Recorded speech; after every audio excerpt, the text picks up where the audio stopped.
Hey everyone. On this channel, I like to talk about my experience with liver failure and my liver transplant. And today I want to talk about something that became a regular part of life before transplant. It's called thoracentesis. When my cirrhosis got really bad, fluid started filling my chest cavity and collapsing my lung. The only way to deal with it was to drain the fluid with a needle. At my worst, I was getting this done twice a week, and they were draining about 2.5 liters of fluid from my chest each time. If you're watching this because you or someone you love is about to have a thoracentesis, I want to explain why this happens with liver disease and what it actually feels like from the patient's side. Because when I was going through it, nobody really explained that part. With advanced cirrhosis, pressure builds up in the portal vein system. The pressure causes fluid to accumulate in the abdomen, which people usually know is ascites. But sometimes the fluid just doesn't stay in the abdomen.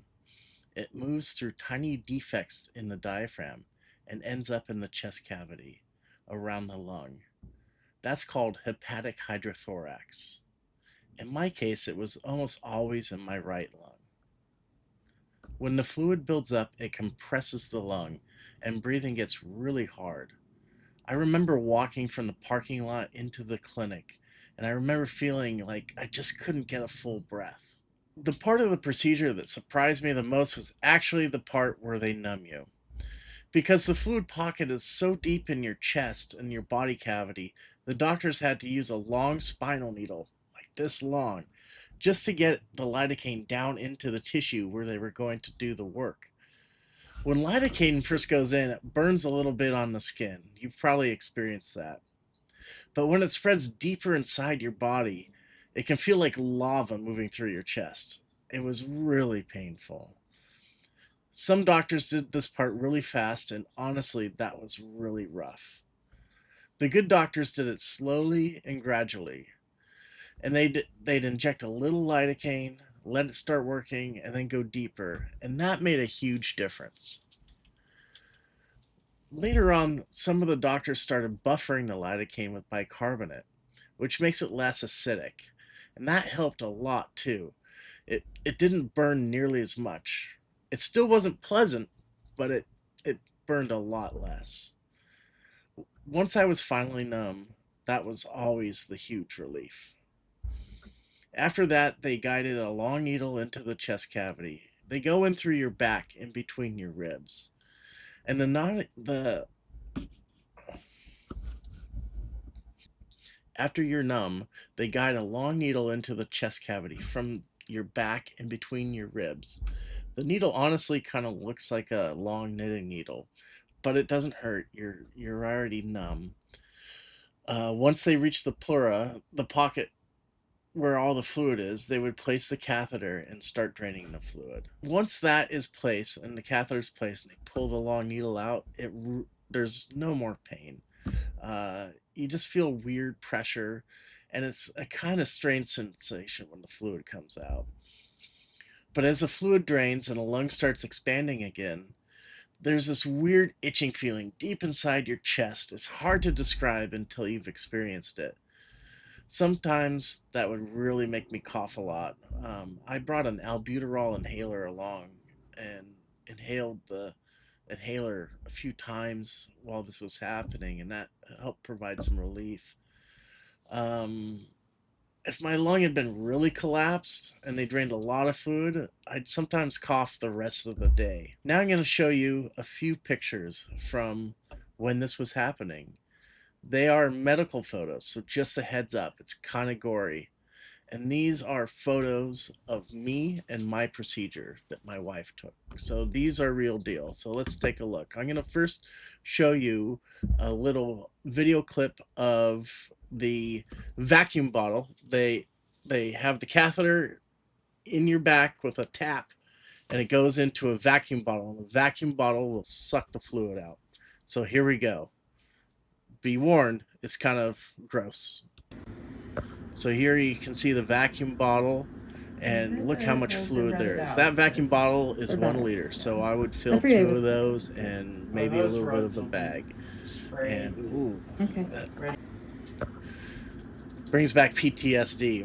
Anyway, it's pretty gnarly. So let's take a look at some pictures here. So there's a bag. Okay, so there's 2.5 liters coming out, um, pulled out of my chest. I could really breathe easy after that. See, you can see the long spinal needle on the top with the syringe, and all the fluid. My fluid, so there's my tap. You can see the tap in my back, and then the doctor pumping fluid out. My fluid was always kind of cloudy. They call it Kyle solution. It's from your lymph nodes. It just leaked into my fluid. There wasn't an infection, but they always will run your fluid for analysis to make sure you don't have an infection. But here are just a few pictures. I mean, like I said, I had this done 2 times a week. This was actually in the hospital when I was waiting for transplant. But yeah, I had this done 2 times a week, probably for about 8 to 10 weeks. So, like I said, I was getting this done twice a week. After the procedure, I could breathe again, which felt incredible. But the area where they went in, it would ache. And I usually had a back pain for about a day or a day and a half.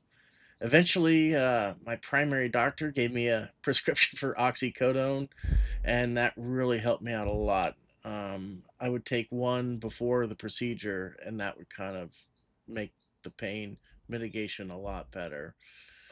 But the hardest part is just about the time the soreness in your back from the last procedure started going away, the fluid would build up again and I'd be short of breath. So it was a nasty cycle that repeated itself.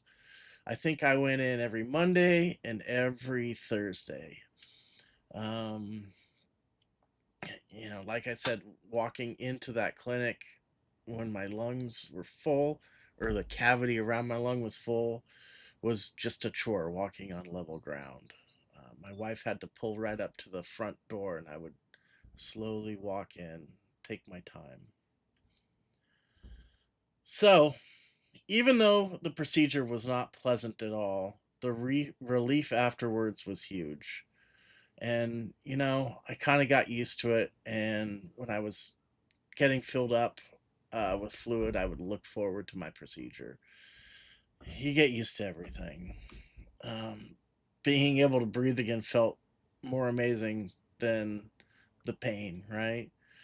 So the thoracentesis kept me going uh, enough to make my liver transplant, and without it, I probably wouldn't be here today. If you're about to have this procedure, hopefully hearing a real patient's experience gives you a better idea of what to expect.